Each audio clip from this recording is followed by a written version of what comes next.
Everyone, welcome to Java English academy. तो क्या आपका भी एग्जाम है और अभी तक आपसे नरेशन का सेंटेंस डायरेक्ट से इनडायरेक्ट नरेशन में नहीं बन पा रहा है? तो अगर नहीं बन पा रहा है तो इस वीडियो को आज एंड तक जरूर देखिएगा। इस वीडियो को देखने के बाद आपसे सारा इनडायरेक्ट का सेंटेंस डायरेक्ट में चेंज होना शुरू हो जाएगा और डायरेक्ट का सेंटेंस इनडायरेक्ट में चेंज होना शुरू हो जाएगा। तो चलिए वीडियो को स्टार्ट करते हैं। सबसे पहले तो हम लोग समझते हैं कि नरेशन क्या होता है। तो लिखा हुआ है कि नरेशन इज टू नरेट और डिस्क्राइब समथिंग। हिंदी में भी इसी बात को लिख दिया गया है कि किसी की कही गई बात को सुनाना अथवा प्रस्तुत करना ही नरेशन कहलाता है। यानी सपोज दैट कि कोई थर्ड पर्सन यानी कोई व्यक्ति किसी बात को बोलता है, उसकी बातों को अगर हम आप तक पहुंचाते हैं, पहुंचाने का काम करते हैं, आप तक वो बात सुनाते हैं, तो उसी कला को क्या बोलते हैं? नरेशन बोलते हैं। चलिए आगे देखते हैं। देखिए नरेशन बोलता है यहाँ पे कि we can narrate a statement in two ways. किसी भी स्टेटमेंट को हम लोग दो तरह से चेंज कर सकते हैं। पहला तो है डायरेक्ट वे और दूसरा क्या है? Indirect way. डायरेक्ट वे को ही डायरेक्ट स्पीच और डायरेक्ट नरेशन बोला जाता है और इनडायरेक्ट वे को इनडायरेक्ट स्पीच या इनडायरेक्ट नरेशन बोला जाता है। तो चलिए सबसे पहले हम लोग देखते हैं कि डायरेक्ट और इनडायरेक्ट नरेशन क्या होता है, इनडायरेक्ट और इनडायरेक्ट स्पीच क्या होता है, इसको हम लोग समझते हैं। अच्छा, आप कंफ्यूज नहीं होंगे, डायरेक्ट स्पीच या तो डायरेक्ट नरेशन दोनों सेम चीज है, इनडायरेक्ट स्पीच या तो इनडायरेक्ट नरेशन दोनों सेम चीज है। इसी को बोला जाता है डायरेक्ट इनडायरेक्ट स्पीच बोलिए या तो इनडायरेक्ट नरेशन बोलिए, डायरेक्ट स्पीच बोलिए या तो डायरेक्ट नरेशन बोल सकते हैं। चलिए आगे देखते हैं। देखिए आगे डायरेक्ट स्पीच और इनडायरेक्ट स्पीच बताया गया कि डायरेक्ट स्पीच किसको बोलते हैं। देखिए लिखा हुआ है कि statement described in the words of the actual speaker. जो कोई बात बोला है उसकी कही गई बात को ठीक उसी तरह से कह देना, यानी हूबहू उसी के शब्द में बोलना डायरेक्ट स्पीच कहलाता है। जैसे फॉर एग्जांपल कि Sita said I am going to dance. Sita बोलती है, सीता बोली कि मैं नाचने जा रही हूँ। कौन बोली है? सीता। ये बात मैंने नहीं बोला है, ये बात कौन बोली है? सीता बोली है। तो जैसे सीता बोली तो सीता की कही गई बात को ठीक उसी के जैसा कह देने की कला को क्या बोलते हैं? डायरेक्ट स्पीच या तो डायरेक्ट नरेशन कहा जाता है। और इनडायरेक्ट स्पीच कहता है कि statement described in our own words with some modification. कहता है कि किसी की कही गई बात को अपने शब्दों में कहना और उसमें कुछ चेंजिंग ला करके पेश करना ही क्या कहलाता है? इनडायरेक्ट स्पीच या तो इनडायरेक्ट नरेशन कहलाता है। जैसे आप यहाँ पे देख सकते हैं कि he said that he was going to dance. अच्छा सॉरी, यहाँ पे जो सीता है, यहाँ पे आप ये भी कर सकते हैं कि यहाँ पे सीता कर सकते हैं। जैसे आप ये कर सकते थे कि जैसे यहाँ पे ऊपर वाले एग्जांपल में सीता है, तो आप यहाँ पे भी कर सकते हैं कि सीता सेड दैट। अब यहाँ पे ही के जगह पे सी करना होता तो she was going to dance, आप ये भी कर सकते हैं। तो देखिए यहाँ पे सीता सेड को हम लोग ने क्या कर दिया, तो सीता सेड का सीता सेड ही कर दिए। कोमा इन्वर्टेड कोमा में सेंटेंस था, लेकिन हम लोग यहाँ पे कोमा इन्वर्टेड कोमा के बदले में दैट लगा दिए और यहाँ पे आई था तो इसको चेंज करके she was going to dance कर दिए। तो सेंटेंस में देखिए कुछ ट्रांसफॉर्मेशन है, इंटरचेंज है, कुछ न कुछ चेंजिंग किया गया है। तो Sita said I am going to dance को बदले कि Sita said that she was going to dance, ऐसे चेंज किया गया। तो किसी की कही गई बात को ठीक उसी के जैसा कह देने की कला को डायरेक्ट नरेशन और उसकी कही गई बातों में अपने तरफ से कुछ मिला करके पेश करने की कला को क्या बोलते हैं? इनडायरेक्ट नरेशन या तो इनडायरेक्ट स्पीच कहा जाता है। तो चलिए आगे देखते हैं। देखिए लिखा हुआ है 4 changes are made to change direct into indirect. देखिए डायरेक्ट से इनडायरेक्ट में चेंज करने के लिए मेनली 4 तरह के परिवर्तन किए जाते हैं। मात्र 4 प्रकार के परिवर्तन किए जाते हैं, 4 से 5वां नहीं हो सकता है। भले 4 से 3 हो सकता है, 2 हो सकता है, 1 हो सकता है, लेकिन कभी 4 से 5 परिवर्तन आपको सेंटेंस में देखने को नहीं मिलेगा। तो आइए देखते हैं कि वो 4 परिवर्तन कौन कौन सा है। सबसे पहले तो कहता है प्रोनाउन चेंज। कौन सा चेंज? Pronoun change. दूसरा कौन सा है? Verb and tense change. तीसरा कौन सा है? Change in adverb and determiner. और चौथा चेंज क्या है? तो यूज ऑफ अ कंजंक्शन ना। यही 4 चेंज आपको सेंटेंस में करना है, यही 4 चेंजिंग आपको करना है सेंटेंस में, डायरेक्ट सेंटेंस में इनडायरेक्ट में बदलने के लिए। जैसे एग्जांपल देखिएगा, लिखा हुआ है कि he said I am busy. इस सेंटेंस को जब हम लोगों ने चेंज किया तो लिखा हुआ है कि he said that he was busy. सबसे पहले आपको समझने की जरूरत है कि प्रोनाउन चेंज, प्रोनाउन कैसे चेंज होता है। सबसे पहले आपको समझना है प्रोनाउन कैसे चेंज होता है, वो समझिए बात। आप लोग एक रूल सुने होंगे, प्रोनाउन चेंज करने का एक तरीका होता है। वो कौन सा तरीका है? देखिए, रूल है सन 1 2 3। सन 1 2 3। देखिएगा, अब आपको परिवर्तन कहाँ पे करना है, थोड़ा सा पीछे चलते हैं। देखिएगा, जितना भी परिवर्तन आपको करना है यहाँ पे करना है, इस पार्ट पे परिवर्तन किया जाता है। जितना भी परिवर्तन करना है कोमा इन्वर्टेड कोमा के अंदर वाले पार्ट में परिवर्तन किया जाता है। तो आप इस चीज को नोट कीजिएगा कि कोमा इन्वर्टेड कोमा के अंदर वाले पार्ट में ही परिवर्तन होगा, यानी यहाँ पे चेंजिंग होता है। जैसे फॉर एग्जाम्पल, कहने का मतलब ये है कि सन 1 2 3 क्या है? सन 1 2 3 यानी पहला हम लोग चेंज देख रहे हैं, प्रोनाउन चेंज। सन 1 2 3 क्या है? तो देखिएगा, यानी कहने का मतलब ये है कि जब ये वाला जो सब्जेक्ट है, ये वाला जब सब्जेक्ट अगर फर्स्ट पर्सन होगा, जब ये वाला सब्जेक्ट अगर आपका फर्स्ट पर्सन होगा, तो फर्स्ट पर्सन किसके अकॉर्डिंग चेंज होता है? एक मिनट पीछे चलना था। ये देखिए यहाँ पे, हाँ, ये जब आपका यानी कोमा इन्वर्टेड कोमा के अंदर वाले पार्ट का सब्जेक्ट अगर फर्स्ट पर्सन होगा, तो किसके अकॉर्डिंग चेंज होगा? सब्जेक्ट के अकॉर्डिंग चेंज होगा। किसके अकॉर्डिंग? सब्जेक्ट के अकॉर्डिंग। यहाँ पे आप सेंटेंस देख सकते हैं, ये वाला सब्जेक्ट अगर फर्स्ट पर्सन है तो किसके अकॉर्डिंग चेंज होगा? सब्जेक्ट के अकॉर्डिंग। कौन सी सब्जेक्ट के अकॉर्डिंग? तो आपका कोमा इन्वर्टेड कोमा के बाहर वाला जो पार्ट है उसके सब्जेक्ट के अकॉर्डिंग। अच्छा, एक और बात आप समझिएगा, किसी डायरेक्ट नरेशन सेंटेंस का दो पार्ट होता है। कौन कौन सा पार्ट होता है? दो पार्ट। कौन कौन सा? तो पहला होता है, एक होता है रिपोर्टिंग वर्ब और दूसरा होता है reported speech. Coma inverted coma के बाहर वाले पार्ट को रिपोर्टिंग वर्ब बोलते हैं और कोमा इन्वर्टेड कोमा के अंदर वाले पार्ट को रिपोर्टेड स्पीच बोला जाता है। तो आप याद रखिएगा कि रिपोर्टेड स्पीच में सारा सेंटेंस, सारा चेंजिंग किया जाता है। किसके अकॉर्डिंग चेंज होगा? तो रिपोर्टिंग वर्ब के सब्जेक्ट के अकॉर्डिंग। तो यहाँ पे देखिएगा, अगर ये वाला सब्जेक्ट फर्स्ट पर्सन है तो सब्जेक्ट के अकॉर्डिंग, इसके सब्जेक्ट के अकॉर्डिंग। तो यहाँ पे आई है, आई किसके अकॉर्डिंग चेंज होगा? सी। तो सी के अकॉर्डिंग क्या लग जाएगा? सी लग जाएगा, प्रोनाउन लगेगा। अगर इस सेंटेंस सपोज दैट यहाँ पे सब्जेक्ट में यू रहता है, यानी सेकंड पर्सन रहता, तो सेकंड पर्सन किसके अकॉर्डिंग? ऑब्जेक्ट के अकॉर्डिंग। यहाँ पे ऑब्जेक्ट सेंटेंस में नहीं है ना, लेकिन ये किसके अकॉर्डिंग चेंज होता? अगर ऑब्जेक्ट रहता तो ऑब्जेक्ट के अकॉर्डिंग चेंज होता। आगे अगर यहाँ पे सपोज दैट ही सीट कोई एक नाम रहता तो किसके अकॉर्डिंग चेंज होता? तो ये नो चेंज होता है, यानी कोई चेंजिंग नहीं होता। थर्ड पर्सन अगर सब्जेक्ट रहता, ही सी इट रहता, कोई एक नाम रहता, तो नो चेंज होता, यानी चेंज नहीं होता। जैसे सपोज दैट अगर यहाँ पे आई है तो आई किसके अकॉर्डिंग चेंज होता? तो सी के अकॉर्डिंग। तो यहाँ पे प्रोनाउन में क्या आता? सी आता। लेकिन सपोज दैट कि यू रहता और सपोज दैट कि सेंटेंस में सी सेड टू मी रहता, तो मी के अकॉर्डिंग चेंज होता है ये, तो क्या हमें बदलता है? आई में ही बदल जाता। अब आगे देखिएगा, अगर ही सीट कोई एक नाम रहता है यहाँ पे, तो ये चेंज नहीं होता। तो पहला ट्रिक आपको बताया गया, पहला तरीका बताया कि पहला चेंज कौन सा है? प्रोनाउन चेंज है। प्रोनाउन चेंज कैसे करना है? तो इस फॉर्मूले के अकॉर्डिंग, यानी आप यहाँ भी देख सकते हैं कि आई और वी, अगर सब्जेक्ट में आई और वी रहेगा, यानी यहाँ पे सब्जेक्ट में ना, यानी रिपोर्टेड स्पीच वाले सब्जेक्ट में अगर आई और वी रहेगा तो अकॉर्डिंग टू सब्जेक्ट किसके अकॉर्डिंग बदलेगा? सब्जेक्ट के अकॉर्डिंग, यानी आपका आरवी यानी रिपोर्टिंग वर्ब वाले सब्जेक्ट के अकॉर्डिंग। अगर सपोज दैट कि यहाँ सब्जेक्ट में अगर यू है तो अकॉर्डिंग टू ऑब्जेक्ट किसके अकॉर्डिंग चेंज होगा? ऑब्जेक्ट के अकॉर्डिंग, सेकंड पर्सन ऑब्जेक्ट के अकॉर्डिंग। अगर यहाँ पे सपोज कि ही सी इट और दे रहेगा तो ये नो चेंज होगा, यानी कोई चेंजिंग नहीं होगा, यानी थर्ड पर्सन रहेगा तो कोई चेंजिंग नहीं होगा। जैसे आप एग्जांपल देख सकते हैं, she said coma inverted coma I like T, तो सी सेड को सी सेड में बदला गया। अच्छा, एक और बात याद रखिएगा कि से, सेज और सेड को तब बदला जाता है जब इसके बाद ऑब्जेक्ट रहता है। से, सेज और सेड को तब बदला जाता है जब इसके बाद ऑब्जेक्ट रहता है। अगर ऑब्जेक्ट नहीं है तो से, सेज, सेड को बदलने की जरूरत नहीं है। तो सी सेड को सी सेड रख दिया गया, कोमा इन्वर्टेड कोमा के बदले में दैट लगा दिया गया। और देखिए आई है, आई किसके अकॉर्डिंग चेंज होगा? सब्जेक्ट के अकॉर्डिंग। तो आई के लिए क्या लग गया? सी। और ये देखिए ये पास्ट में था तो पास्ट में चला जाएगा, तो सी लाइक नहीं बल्कि सी लाइक्ड टी हो जाएगा। आगे चलते हैं, देखिए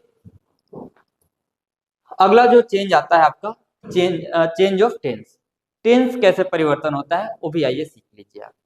टेंस परिवर्तन देखिएगा। अच्छा, टेंस परिवर्तन कहाँ करना है?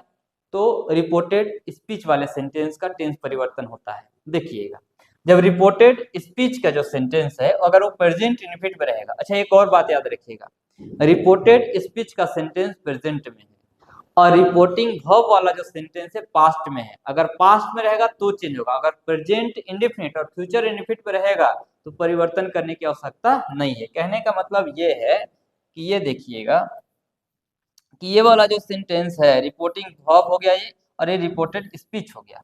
अगर ये सेंटेंस पास्ट में है तो इधर परिवर्तन होगा, और अगर ये सपोज दैट कि फ्यूचर इंडेफिनिट और फ्यूचर इंडेफिनिट और प्रेजेंट इंडेफिनिट रहेगा तो इसमें कोई परिवर्तन देखने को नहीं मिलेगा। तो नोट कीजिएगा, याद रखिएगा कि ये जब पास्ट में रहेगा तो ही इधर बदलना है, और नहीं रहेगा पास्ट में तो इधर बदलने की आवश्यकता नहीं है। अब देखिएगा कैसे बदलता है। ये जैसे सपोज कि पास्ट में और ये प्रेजेंट में है, तो प्रेजेंट इनफिट चला जाएगा कहाँ पे, पास्ट इनफिट में। और अगर ये प्रेजेंट कंटिन्यूअस रहेगा तो प्रेजेंट कंटिन्यूअस चला जाएगा पास्ट कंटिन्यूअस में, और प्रेजेंट परफेक्ट रहेगा तो कहाँ जाएगा, ये पास्ट परफेक्ट में। यानी प्रेजेंट वाला जो है अपने एक बाउंड्री पार करके कहाँ चला जा रहा है, पास्ट में चला जा रहा है। प्रेजेंट इनफिट पास्ट इनफिट में, प्रेजेंट कंटिन्यूअस पास्ट कंटिन्यूअस में, प्रेजेंट परफेक्ट पास्ट परफेक्ट में, और प्रेजेंट अब आता है पास्ट इंडेफिनिट। तो पास्ट इंडेफिनिट कहाँ जाएगा, तो पास्ट इंडेफिनिट जाएगा पास्ट परफेक्ट में, पास्ट कंटिन्यूअस जाएगा पास्ट परफेक्ट कंटिन्यूअस में।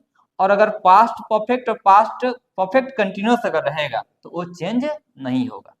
याद रखिएगा कि अगर सेंटेंस में अगर ये वाला सेंटेंस पास्ट परफेक्ट रहेगा या तो पास्ट परफेक्ट रहेगा या तो पास्ट परफेक्ट कंटिन्यूअस रहेगा, जिसको बदलने की आवश्यकता नहीं है, जहां है वहीं रह जाएगा।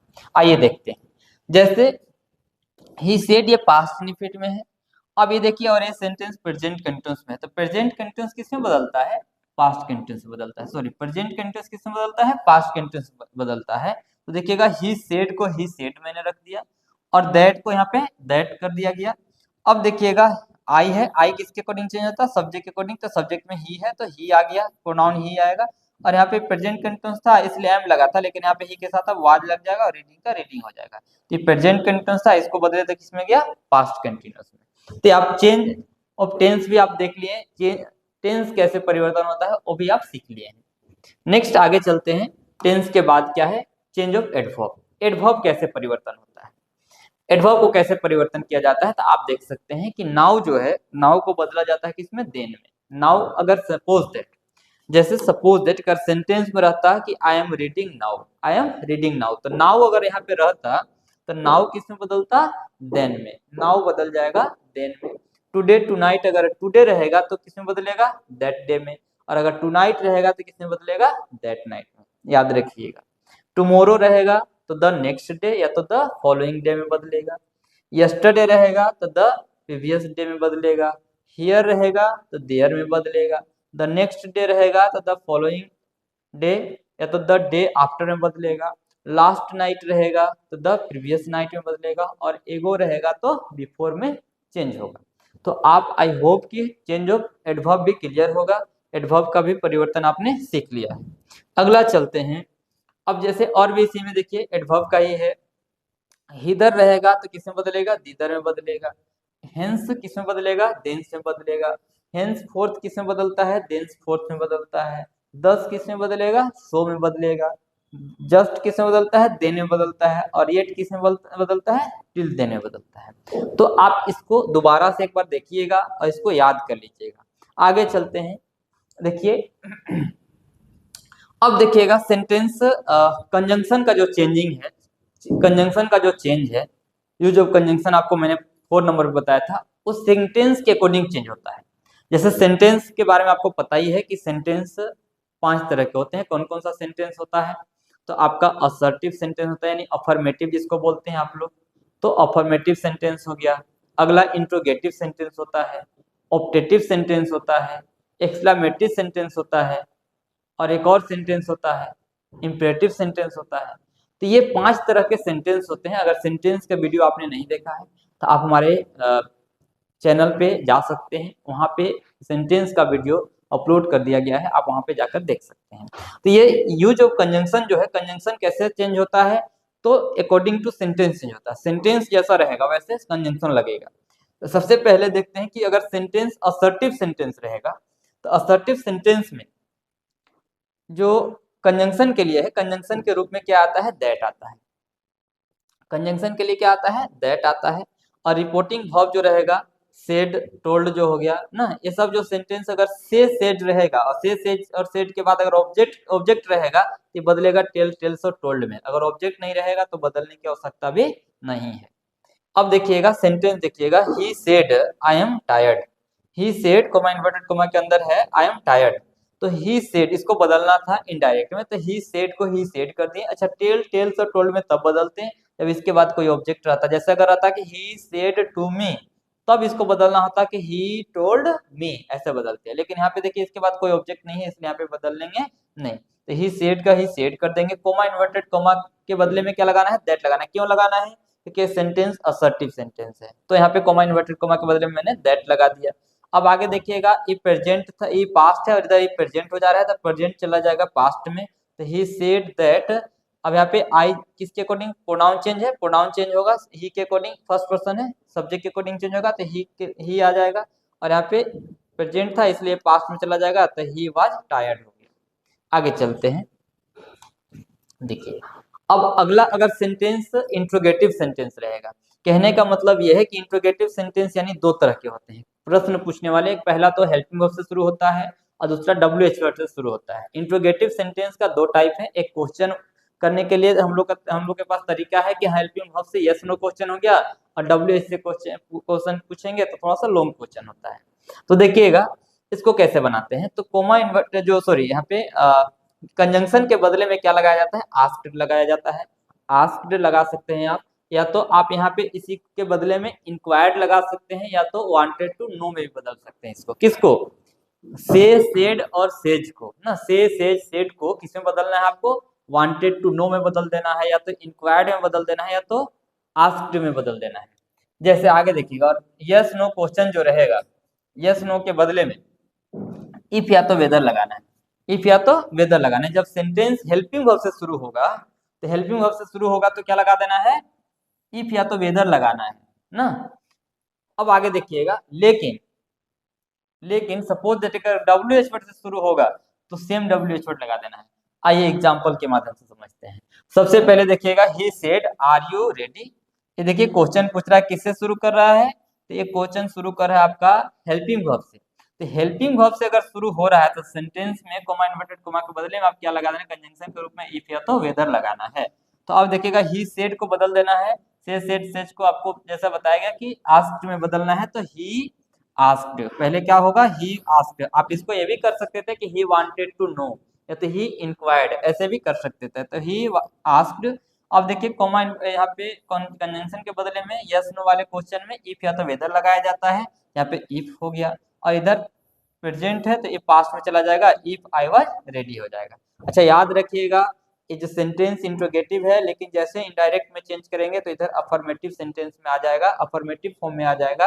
हाँ, लेकिन हेल्पिंग वर्ब के बदले में इफ या तो वेदर आपको लगाना है। आगे देखिएगा, इसी सेंटेंस को अगर हम लोगों ने कहते कि अगर ये सेंटेंस WH से शुरू होता, जैसे he said where are you going, sentence अगर आता कि he said where are you going, अगर सेंटेंस ऐसे रहता तो इसको कैसे बदलते हैं, तो इसको बदलने के लिए आपके पास ऑप्शन है कि क्या करना है, कि यहाँ पे आपको बताया गया ऊपर में कि WH वर्ड अगर रहेगा तो सेम WH वर्ड को लिख देना है। तो ये तो बाकी सेम प्रोसेस रहेगा कि ही आस्क्ड के बदले में ही आस्क्ड हो जाएगा, तो ही आस्क्ड मैंने कर दिया। अब देखिएगा WH वर्ड यहाँ पे जब हेल्पिंग वर्ब से शुरू हुआ था तो हेल्पिंग वर्ब के बदले में इफ या तो वेदर लगाना था, लेकिन जब WH वर्ड से शुरू होगा तो जो WH वर्ड सेंटेंस में रहेगा वही WH वर्ड लिखा जाएगा, तो ही आस्क्ड वेयर का वेयर ही होगा, वेयर हो जाएगा।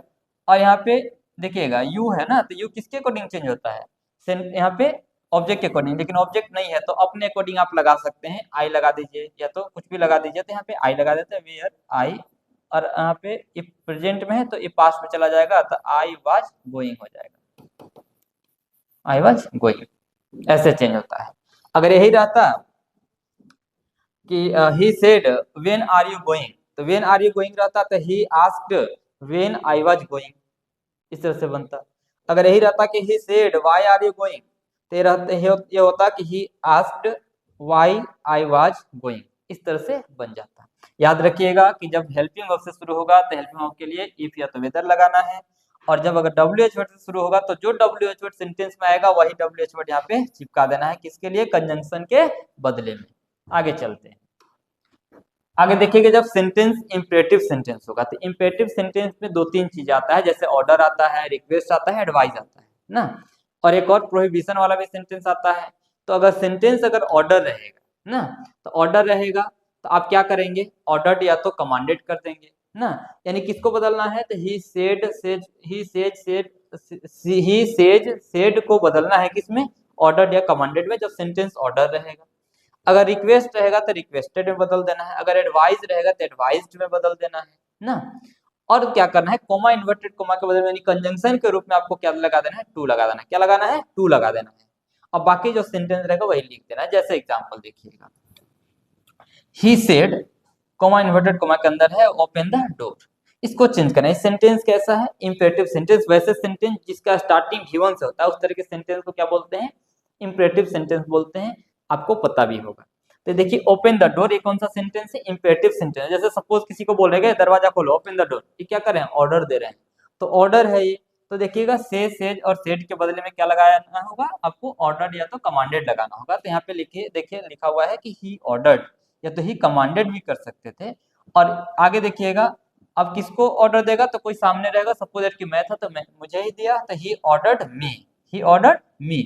और एक कोमा इन्वर्टेड कोमा के बदले में जैसे कंजंक्शन के रूप में क्या लगाना है, टू लगाना है, और बाकी जो सेंटेंस रहेगा उसी को जैसे है वैसे ही लिख देना है। तो बन गया कि he ordered me to open the door, इस तरह से। और भी अगर रहता है कि जैसे he said bring a glass of water, तो उसको भी ऐसे बनाते हैं कि he ordered me to bring a glass of water, इस तरह से बनाया जाता है। यानी याद रखिएगा कि जब सेंटेंस अगर इंपेरेटिव रहेगा तो इंपेरेटिव सेंटेंस में क्या करना है आपको, तो कोमा इन्वर्टेड कोमा के बदले में कंजंक्शन के रूप में क्या लगा देना है, टू लगाना है। आगे चलते हैं। अच्छा, ये सेंटेंस अगर यहाँ पे ऑर्डर नहीं रहता, अगर रिक्वेस्ट रहता तो क्या लगाते हैं, ही रिक्वेस्टेड, और आगे जो सेंटेंस था सेम लिख देते हैं। अगर एडवाइस रहता तो ही एडवाइस यहाँ पे होता, और इधर बाकी का सेंटेंस सेम हो जाता। नेक्स्ट चलते हैं, अगला सेंटेंस देखिएगा, अगला है एक्सक्लामेटरी सेंटेंस। एक्सक्लामेटरी सेंटेंस को कैसे चेंज किया जाता है वो भी समझिएगा। देखिएगा, सबसे पहले तो आपको क्या करना है कि remove exclamation mark and interjection ना, यानी एक्सक्लामेशन मार्क्स जो रहता है उसको रिमूव कर देना, हटाना है। और रिपोर्टिंग वर्ब के बदले में एक्सक्लेम्ड विथ जॉय या तो सोरो, जब खुशी का माहौल रहेगा, खुशी की बात रहेगी सेंटेंस में तो जॉय लगाएंगे, एक्सक्लेम्ड विथ जॉय, और अगर दुख की बात रहेगी तो एक्सक्लेम्ड विथ सोरो लगाएंगे। एग्जाम्पल देखिएगा, जैसे सपोज कि he said alas I am ruined. अब कहता है कि he said alas I am ruined, ओह मैं तो बर्बाद हो गया, मैं तो लुट गया। अब ये सेंटेंस क्या है, दुख वाला सेंटेंस है, तो दुख वाली सेंटेंस है तो एक्सक्लेम्ड विथ जॉय की सोरो, एक्सक्लेम्ड विथ सोरो होना चाहिए। तो एक्सक्लेम्ड विथ, यहाँ पे देखिएगा ही एक्सक्लेम्ड विथ सोरो, ये होगा। अब बाकी सेम वही प्रोसेस पहले वाला, कोमा इन्वर्टेड कोमा के बदले में क्या लगा देना है, दैट लगा देना है। अब आगे देखिएगा, आई एम रूइंड के बदले में क्या कर देना है, ही वाज रूइंड कर देना है। लास्ट तक वीडियो तक लास्ट तक बने रहिएगा, कुछ और भी ट्रिक आपको देंगे आगे लास्ट में। आगे चलते हैं। अब देखिएगा, ऑप्टेटिव सेंटेंस रहेगा। ऑप्टेटिव सेंटेंस वैसे सेंटेंस जिसको जो हम लोग यूज करते हैं किसी को दुआ और बदुआ देने के लिए, उसको कैसे चेंज करते हैं। तो देखिएगा, जैसे यूज फॉर विश और प्रेयर ना, यानी वैसे सेंटेंस जिसको कि हम लोग विश, किसी को दुआ और प्रार्थना करने के लिए यूज करते हैं, उसको ऑपरेटिव सेंटेंस बोलते हैं। तो यहाँ पे रिपोर्टिंग वर्ब के बदले में विश या तो प्रेयर्ड लगाना है ना, विश या तो प्रेयर्ड लगाना है, और अगर बदुआ रहेगा तो कर्स्ड लगा देंगे। आगे देखिएगा, जैसे एग्जांपल देखिए, he said may you succeed, उसने कहा कि भगवान करे कि तुम सफल हो जाओ। तो ये क्या है, आप कह सकते हैं कि दुआ है ना, आशीर्वाद है, ये कह सकते हैं। तो अब इसको क्या करना है, तो ही विश्ड को ही विश्ड में बदलना है। अब देखिए, सॉरी यहाँ पे ही क्या था, सेड था, तो सेड को किस में बदल दिए हैं, विश्ड में। अगर एक प्रार्थना रहता तो प्रेड करते हैं, और अगर एक कर्स रहता तो कर्स करते हैं। कोमा इन्वर्टेड कोमा के बदले में दैट लगा दिए। अब आगे देखिए, इसको अफर्मेटिव फॉर्मेट में लिखना पड़ेगा आपको। तो देखिएगा, यू को चेंज करेंगे तो इधर आएगा, तो किसमें बदल जाएगा, आई में। ये किसके अकॉर्डिंग, सेकंड पर्सन ऑब्जेक्ट के अकॉर्डिंग, लेकिन ऑब्जेक्ट नहीं है, लेकिन अपने अकॉर्डिंग आप यहाँ पे आई लगा देते, ही सेड दैट।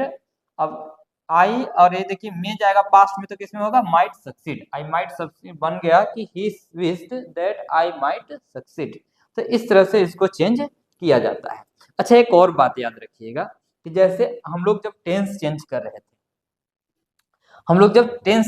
रहे थे, तो इधर वाले सेंटेंस जो है, थोड़ा सा इधर चलते हैं। जैसे यहाँ पे देखिएगा, इधर पास्ट में रहता था तो इधर पास्ट में हम लोग बदलते थे, लेकिन याद रखिएगा कि इधर पास्ट में है और इधर कोई हैबिचुअल ट्रूथ रहेगा, साइंटिफिक रूल रहेगा, तो उसको हम लोग पास्ट में बदलने की गलती नहीं करेंगे। जैसे सूरज पूरब में उगता है ना, तो ये सेंटेंस जो है पास्ट में चेंज नहीं होगा। क्यों नहीं होगा? क्योंकि ये साइंटिफिक ट्रूथ है। तो अगर कोई साइंटिफिक फैक्ट रहेगा, कोई अगर साइंस का रूल हो जाएगा ना, तो ये सारा जो सेंटेंस रहेगा उसको पास्ट में चेंज करने की गलती आप लोग नहीं करेंगे। तो आई होप कि आपको नरेशन समझ में आया होगा। तो चलिए, अगर नरेशन समझ में आया है तो एक बार एक कोशिश कीजिएगा कि और भी कहीं से एक्सरसाइज वगैरह आप खोजिएगा और उसको बनाने की कोशिश कीजिएगा। और अगर आपको कोई और भी डाउट होगा, किसी और भी कुछ सवाल होगा, तो आप वो मुझे ज़रूर बताइएगा कि मुझे इस तरह का सवाल नहीं बन रहा है। अगर एक बार में नहीं बने तो दूसरा बार भी वीडियो देखना है। तो चलिए, thank you for watching, take care and goodbye. मिलते हैं फिर नेक्स्ट वीडियो में।